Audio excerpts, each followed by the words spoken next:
अस्सलामुअलैकुम नाज़रीन, गुलिस्तान न्यूज़ देख रहे हैं आप। शाम के 6 बज चुके हैं। न्यूज़ एट 6 के साथ मैं हूं ज़ुहूर लोलाबी। नाज़रीन, न्यूज़ एट 6 की शुरुआत करेंगे, लेकिन उससे पहले न्यूज़ एक्सप्रेस की 10 बड़ी खबरों पर एक नज़र।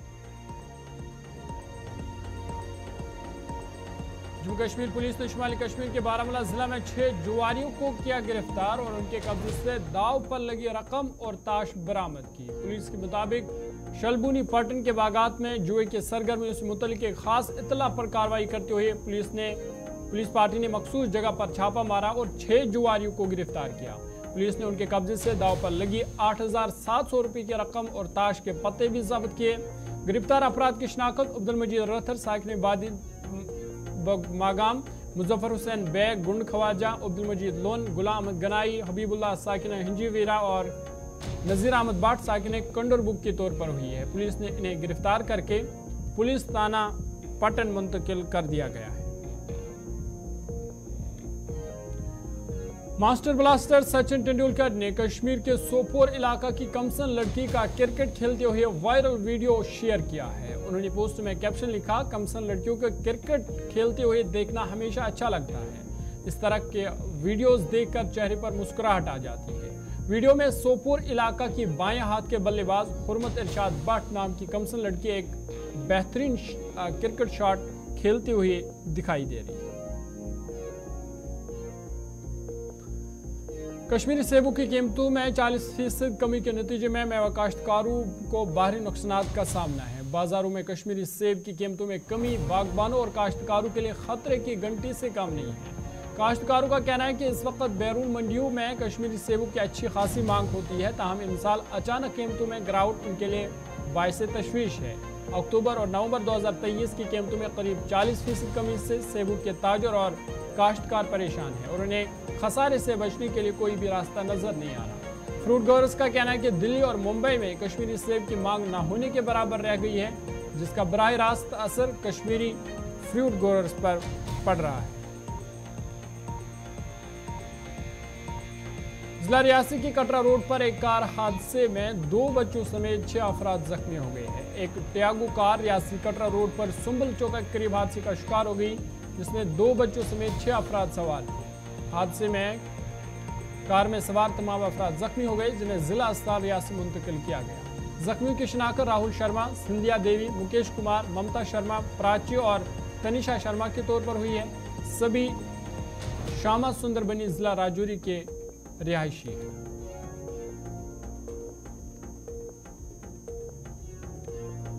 वज़ीर-ए-आज़म नरेंद्र मोदी, नायब सदर जगदीप धनखड़ और साबिक नायब वज़ीर-ए-आज़म एम वेंकैया नायडू की मौजूदगी में लाल कृष्ण अडवाणी को सदर द्रौपदी मुर्मू ने उनकी रिहायशगाह दिल्ली पर मुल्क का सबसे बड़ा शहरी एजाज भारत रत्न दिया गया।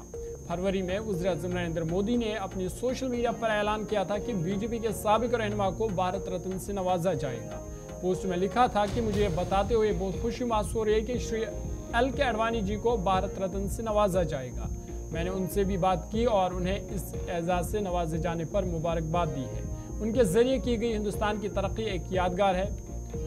वज़ीर-ए-आज़म मोदी ने कहा कि निचली सतह पर काम करने से लेकर हमारे नायब वज़ीर-ए-आज़म के तौर पर कौम की खिदमत करने का एल के अडवाणी ने काम किया।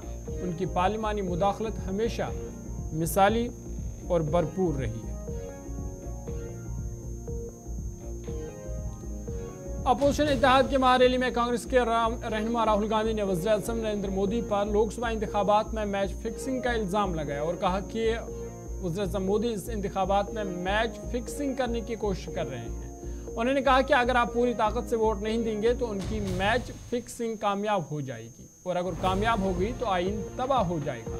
राहुल गांधी ने कहा कि कांग्रेस सबसे बड़ी अपोजिशन पार्टी है, लेकिन कांग्रेस पार्टी के तमाम अकाउंट्स मुंजमद कर दिए गए हैं। उन्होंने कहा कि ये कैसा इलेक्शन है, सबके लिए लेवल प्लेइंग फील्ड होना चाहिए। सुनीता केजरीवाल ने रामलीला मैदान में ईडी हिरासत में कैद अपने शौहर अरविंद केजरीवाल का पैगाम पढ़कर सुनाया। कहा, मदर इंडिया दर्द में है, ये जुल्म नहीं चलेगा। मेरे शौहर को ढेरों आशीर्वाद मिल रहे हैं। सुनीता केजरीवाल ने 2024 के लोकसभा इंतखाबात से पहले अपने शौहर की 6 जमानतों के बारे में भी बात की। सुनीता ने कहा कि दिल्ली के लोगों ने गुज़िश्ता 75 सालों में नाइंसाफी का सामना किया है। अगर इंडिया ब्लॉक इक़्तिदार में आया तो हम दिल्ली को मुकम्मल रियासत बनाएंगे। उन्होंने कहा कि एक बार फिर जब इंडिया ब्लॉक का मौका देंगे तो हम अजीम कौम तामीर करेंगे।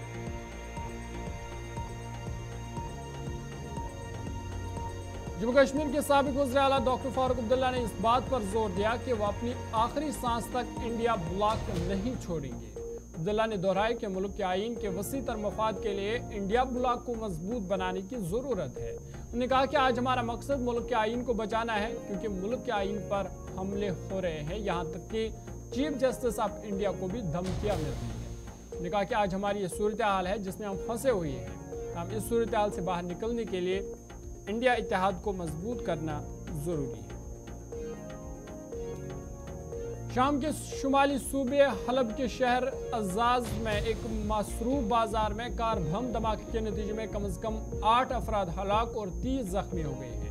मीडिया रिपोर्ट्स के मुताबिक धमाका उस वक्त हुआ जब रिहायशी रमजान मुबारक के सरगर्मियों के एक हिस्से के तौर पर इफ्तारी के बाद खरीदारी कर रहे थे। धमाके के नतीजे में कम से कम 30 अफराद जख्मी हुए हैं। बाद शदीद जख्मियों को मकामी अस्पताल में मुंतकिल किया गया, जहां 8 लोग जख्मों की ताब न लाकर दम तोड़ बैठे, जबकि हलाकतों में इजाफे का भी खदशा है। इस्राएली फौज ने एक बार फिर खुराक के हुसूल के लिए जमा फलस्तीनियों पर फायरिंग कर दी, जिसमें 5 अफराद जाम बहक और दर्जनों जख्मी हुए। इससे कबल 23 मार्च को भी एक ऐसा ही वाक़ा पेश आया था, जिसमें 21 लोग अशाई खुर्दनोश के हुसूल की कोशिशों में इसराइली फायरिंग से हलाक हो गए थे। 5 मजीद फलस्तीनी शहरी उस वक्त जाम बहक और दर्जनों जख्मी हो गए जब इसराइल फौज ने खुराक के लिए जमा फलस्तीनियों पर फायरिंग कर दी। गजा में हर आने वाला दिन कहत के खतरे को बढ़ा रहा है और कई इलाकों में बीमारियां फूट पड़ने का भी खतरा है।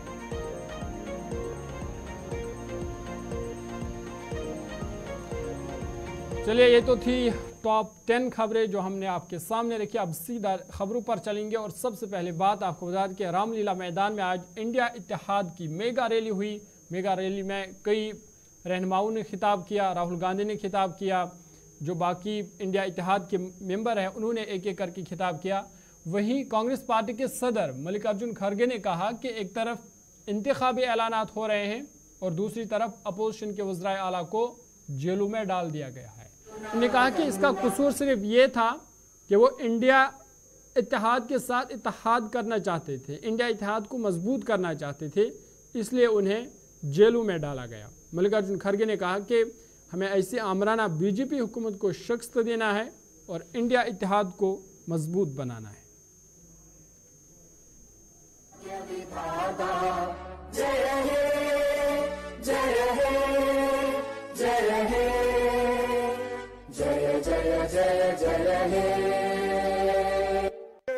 ये बीजेपी खास करके ये एक पॉइजन के जैसा है, आरएसएस ये पॉइजन के जैसा है। अगर आप चाहते हैं चलो भाई इसको भी हम देख लेंगे थोड़ा चाट के, क्या बोलते हैं आपके इसमें मुझे मालूम नहीं, चाट के, तो चाट के अगर विष को देखेंगे तो भी मरेंगे, विष पिएंगे तो भी मरेंगे। तो वैसा चाट के एक बार देखने के लिए मत जाओ, और एक बार देखे हैं तो मोदी देश को खराब करता है। युवाओं को कोई नौकरी नहीं है, महंगाई बढ़ रही है। इसीलिए मैं एक बात आपके सामने रखना चाहता हूं, और इसमें तो मशहूर हमारे जो पंजाब के चीफ मिनिस्टर गए शायद यहां से, ये वक्त नहीं, ये वक्त नहीं, एक मुकदमा है। ये वक्त नहीं, एक मुकदमा है। या तो गवाही दो या गूंगे हो जाओ, या गवाही दे दो या गूंगे हो जाओ, हमेशा हमेशा के लिए। ये उनका कहना है, या हमारे पास आओ गवाही दो या नहीं तो गूंगे हो जाओ। इसीलिए आज केजरीवाल जी को, आज हेमंत सोरेन जी को अंदर डाल दिया। क्या हिसाब गुनाह था भाई? आप बाद में भी कर सकते थे, उनको बुला के पूछताछ करने के बाद में सजा देते। इलेक्शन के वक्त नोटिफिकेशन हो रहा है, आप उनके ऊपर केस करके अंदर डालते हो। और हेमंत को भी उसी वक्त उसके ऊपर उनका यही कसूर था कि वो गठबंधन के साथ चलना चाहते थे। उनको बुलाया गया, पूछा गया, तब उन्होंने कहा मैं कांग्रेस के साथ रहूंगा, गठबंधन के साथ रहूंगा, मैं आप कितना भी मेरे ऊपर प्रेशर करो, मैं झुकने वाला नहीं है, ये हेमंत ने कहा था। तो इसलिए मोदी जी ने केस बनाया और उनको अंदर डाला। क्या ये लेवल प्लेइंग ग्राउंड है? क्या ये मैदान है? जैसा मैं राहुल जी का क्रिकेट का जिक्र किए थे, साहब क्रिकेट तो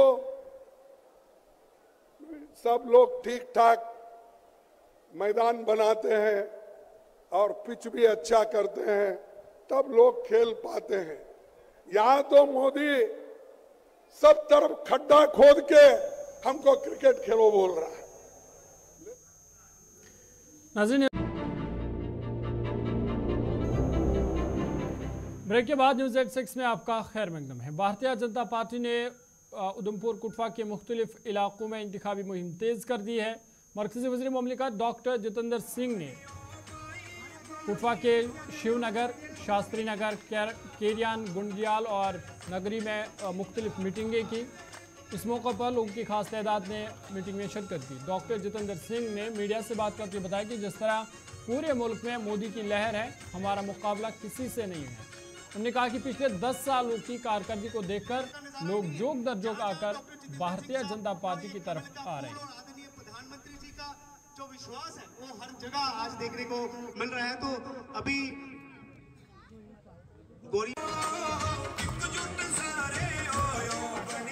सरकार से चुनाव अभियान आपने देखा है, अगर नहीं देखा तो उसको अगर आप गौर से देखेंगे तो हमारा मुकाबला किसी के साथ नहीं है, हमारे विपक्ष में भी कोई नहीं है।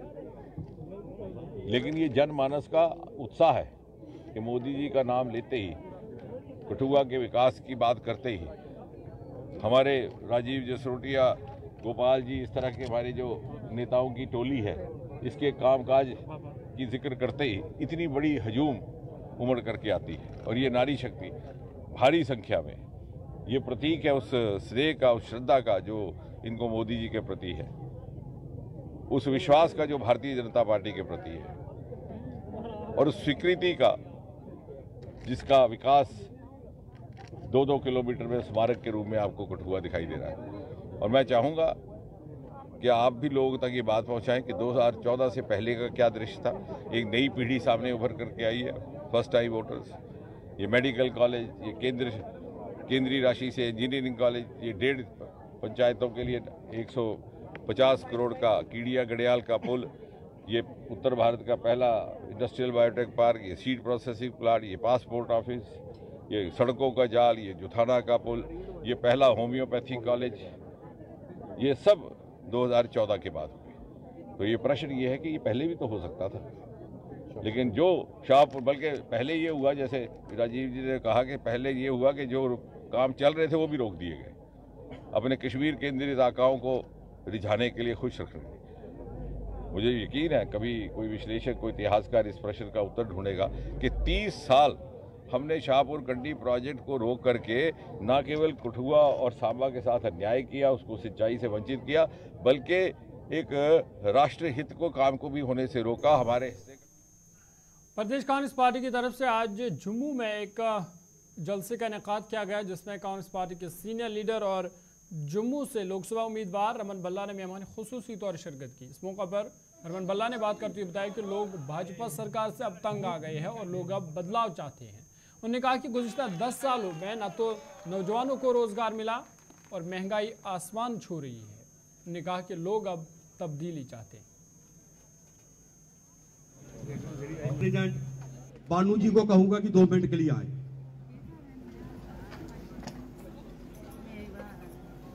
संदेश ये लोग बदलाव चाहते हैं। लोगों ने महसूस किया कि 10 साल पावर रखी, ये तो परफॉर्म भी नहीं कर पाए। 6 साल की जो समय था उसको भी 3 साल में अगर पूरा नहीं कर पाए तो ये सरकार कहाँ चला सकते हैं।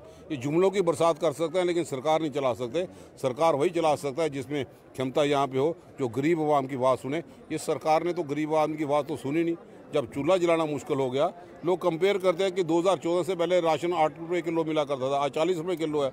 चीनी भी दी, कैरोसिन आदि, ये बेसिक सुविधाएं हैं। बेसिक सुविधा से ध्यान हटा के ये जुमलों की बरसात करते हैं, लोग इससे तंग आ चुके हैं। हमें वो भाजपा के सर्टिफिकेट की जरूरत नहीं है, हमें वो देखना है। लोग समझते हैं जब काम करने की जरूरत थी तो गंगा में लाशें तैराते हुए भी वो उसका मंथन करें। लोग महसूस करते हैं कि जो गंगा साफ करने की बातें करते थे, लाशें तैरते देखी है और यहाँ का नौजवान परेशान है। अग्निवीर योजना को वापस रिवर्स करने की बात करते हैं। जब जम्मू कश्मीर हिंदुस्तान के नौजवानों की गर्माहट, उनका गुस्सा ये बर्दाश्त नहीं कर रहे, अब रिव्यू की बातें करते हैं। तो इतने साल जो अग्निवीर योजना लगा के नौजवानों के साथ बेदक का मजाक किया है, उसके लिए जिम्मेवार कौन है? साबिक वजीर सैयद बशारत बुखारी ने आज एक प्रेस कॉन्फ्रेंस के दौरान कहा कि वो भाजपा के बगैर किसी भी उस उम्मीदवार को सपोर्ट करेंगे जो बेहतर होगा और लगे कि अवाम के मसाइल हल कर सकता है। उन्होंने कहा कि मौजूदा वक्त में एक अच्छी हुकूमत और अच्छी अपोजिशन की ज़रूरत है। बशारत बुखारी ने मजीद कहा कि जम्मू कश्मीर में जो भी हुकूमत आने वाले वक्त में करेगा उसके लिए बड़ा चैलेंज होगा, क्योंकि जम्मू कश्मीर अब रियासत नहीं एक यूटी है और यूटी में इख्तियारात बहुत कम है। मैंने कहा ना, अब हाँ हम कैंडिडेट देखेंगे वो किस पार्टी से, वो पार्टी बाद में आएगी किस पार्टी से होगा वो, पर हम पहले ये देखेंगे कि कैंडिडेट कौन है, अच्छा कौन सा, हमें बेहतर कौन सा लगेगा। हम सबको कैंडिडेट अच्छा होगा किसी भी पार्टी से होगा, आप सपोर्ट करोगे? सिवाय बीजेपी के या बीजेपी जो भी है, अगर कैंडिडेट उनका अच्छा और बेहतर होगा क्यों नहीं। इंडिया अलायंस को कहाँ देखता हूँ मैं, वो कर रहे हैं बेचारे कोशिश, अभी कहीं पहुँच नहीं रहे। आई होप कि वो कहीं पहुँचेंगे, क्योंकि इस मुल्क को इस वक्त अच्छी सरकार की ज़रूरत होती है। हमेशा याद रखना चाहिए, हर कौम को अच्छी सरकार, अच्छी हुकूमत की ज़रूरत होती है, लेकिन सबसे ज़्यादा बेहतर अपोजिशन की ज़रूरत होती है।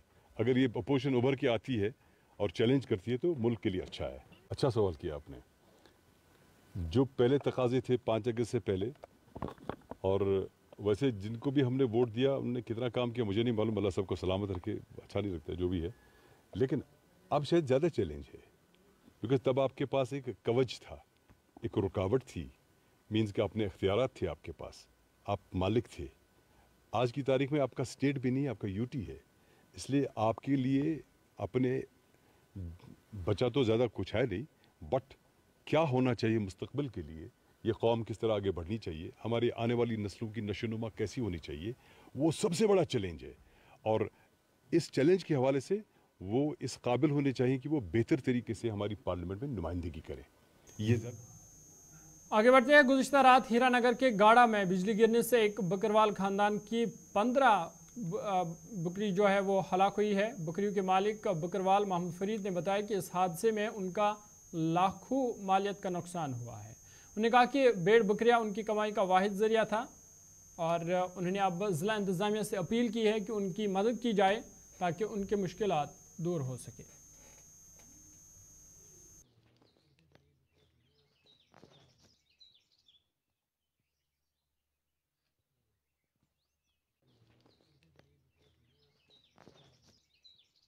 मैं शाम को जब घर गया तो रोज़ा इफ्तार किया, उसके बाद मैंने नमाज़ पढ़ना शुरू की तो बारिश आ गई, गरजती हुई बारिश बहुत ज़ोर से। तो उसके बाद मैं नहीं माल में अपने में जा सका, थोड़ा ही करीब था मेरे माल घर के करीब। तो जब मैं सुबह 4 बजे गया तो फिर मैंने देखा गरजा 11:30 बजे मेरा माल में आसमान से बिजली कड़क पड़ी और मार गया मेरे 16 नग मर गए वहाँ मौके पर। क्या थे 16 नग? 16 नग जिसमें 8-7 बकरे थे और 9 बकरियाँ। अच्छा। एक जख्मी है वो भी बकरी। कितना नाग हुआ? सर ये 16 नाग हुए टोटल। कितना नुकसान है? नुकसान सर ये मेरा मैं तो बोलता हूँ 10 लाख का नुकसान हो गया, क्योंकि बड़े बड़े बकरे थे जिनमें बकरे 4-4 साल के थे और बकरियाँ भी 4-4 साल की थी। बच्चे उनके सिर्फ बच्चे वो मैंने एक साइड में रखे थे, वो बच के, बाकी छोटे बच्चे बच के 3-3 महीने के, बाकी सब माल मेरा ख़त्म हो गया। क्या चाहते हो? सर हम गवर्नमेंट से मदद चाहते हैं कि मेरे गरीब के साथ हम माल से बिल्कुल हाथ धो बैठे, मेरे साथ कुछ गवर्नमेंट मदद कीजिए। अभी कोई आया वहाँ पे? सर वहाँ पटवारी भी पहुँचा और पुलिस भी पहुँची, डॉक्टर भी पहुँच के और लोग भी काफ़ी आए, लेकिन ये गवर्नमेंट की तरफ से 3 डिपार्टमेंट वाले वहाँ पर मौके पर पहुँच गए थे। तो आपका और इसके अलावा क्या काम है? सर इसके बाद हमारा कोई काम नहीं है, अगर दिन को मजूरी मिलती है तो हम मजूरी करते हैं, लेकिन इसी पर हमारा रोज़गार है। हमें जब सुबह 4 बजे खबर महसूस हुई कि फ़लानी जगह रात के 11:30 बिजली चमकी और वहाँ 16 नाग मर गए और 2 ज़ख्मी हो गए, तो उसी टाइम हमने पुलिस स्टेशन फ़ोन कर दिया। पुलिस स्टेशन से हमारे मुंशी साहब ने बाज़ाफ्ता पुलिस भेजी वहाँ, और डॉक्टर की टीम भी गई, पटवारी साहब भी गए, SDM साहब ने फ़ोन करके टीम भेज दी। तो जो वहाँ का मौका था पूरा देख लिया डिपार्टमेंट ने। तो इसलिए हमारा जो ये गरीब भाई है इसका माल मवेशी पे गुजारा था, बाकी तो कोई नौकरी चाकरी है नहीं है, ना तो इतनी बड़ी ज़मीन है कोई। तो इसलिए हम गवर्नमेंट से ये अपील करते हैं इनको थोड़ी मदद दीजिए। तो बाकी सर हमारा जो वहाँ एरिया था वहाँ बहुत सारे लोग इकट्ठे भी हो गए वहाँ, तो मैं यही अपील करता हूँ आपके माध्यम मीडिया से कि इसको थोड़ा बहुत। चलिए न्यूज़ एट 6 में आज इतना ही। अपने मेज़बान ज़ुहूर लोलाबी को दीजिए इजाज़त। देश दुनिया की बाकी खबरों के लिए आप देखते रहिए गुलिस्तान न्यूज़।